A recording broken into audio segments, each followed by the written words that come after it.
કોઈપણ દેશના સર્વાંગી વિકાસ માટે શિક્ષિત સમાજ ખૂબ જ આવશ્યક છે.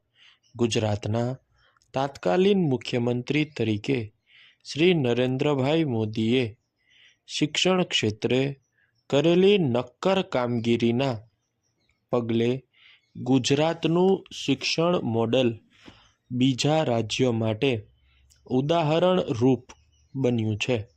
શિક્ષણ ક્ષેત્રે નવીન અભિગમ અપનાવવામાં અગ્રેસર ગુજરાતી મુખ્ય પહેલ મિશન સ્કૂલ્સ ઓફ એક્સેલન્સ છે.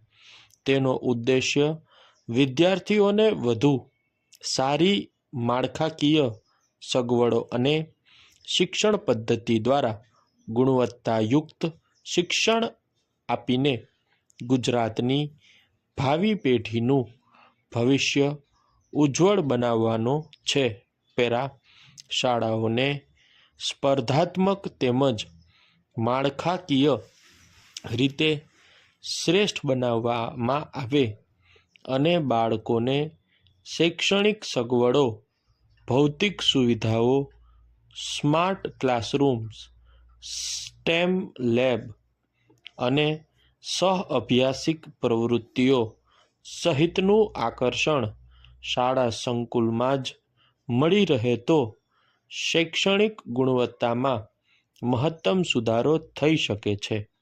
શિક્ષણ ક્ષેત્રે નવીન અભિગમ અપનાવવામાં અગ્રેસર ગુજરાતે વર્ષ 2022માં વડાપ્રધાન શ્રી નરેન્દ્રભાઈ મોદી અને મુખ્યમંત્રી શ્રી ભૂપેન્દ્રભાઈ પટેલના નેતૃત્વમાં દેશના સૌથી મોટા સર્વગ્રાહી શાળાકીય અભિયાન મિશન સ્કૂલ્સ ઓફ એક્સેલન્સનો પ્રારંભ કર્યો હતો. આ મહત્વાકાંક્ષી પ્રોજેક્ટ હેઠળ ગુજરાત સરકાર આશરે 12,000 કરોડનો ખર્ચ કરશે. આ પ્રોજેક્ટ માટે વિશ્વ બેંક તરફથી $750 મિલિયન ભંડોળ જાહેર થયું છે. મિશન સ્કૂલ્સ ઓફ એક્સેલન્સનો ઉદ્દેશ માળખાગત સુવિધાઓ, ડિજિટલ શિક્ષણ સાધનો અને પાયાના શિક્ષણને મજબૂત બનાવીને લગભગ 40,000 સરકારી અને ગ્રાન્ટેડ શાળાઓને અપગ્રેડ કરવાનો છે.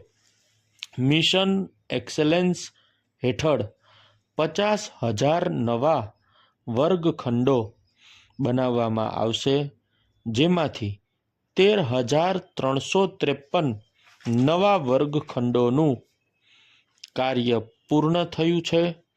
નવા વર્ગખંડોના નિર્માણ કાર્ય ઉપરાંત 27,872 ક્લાસરૂમ્સનું આધુનિકીકરણ કાર્ય પૂર્ણ થઈ ચૂક્યું છે. શિક્ષણ ક્ષેત્રે ડિજિટલ અભિગમને આગળ વધારવા માટે 21,000 નવી કોમ્પ્યુટર લેબ્સની સ્થાપના કરવામાં આવી છે. આ મિશનનો હેતુ 1,50,000 નવા સ્માર્ટ ક્લાસરૂમ્સ બનાવવાનો છે, જેમાં 1,09,000 નવા સ્માર્ટ ક્લાસરૂમ્સનું કાર્ય પહેલાથી જ પૂર્ણ થઈ ચૂક્યું છે.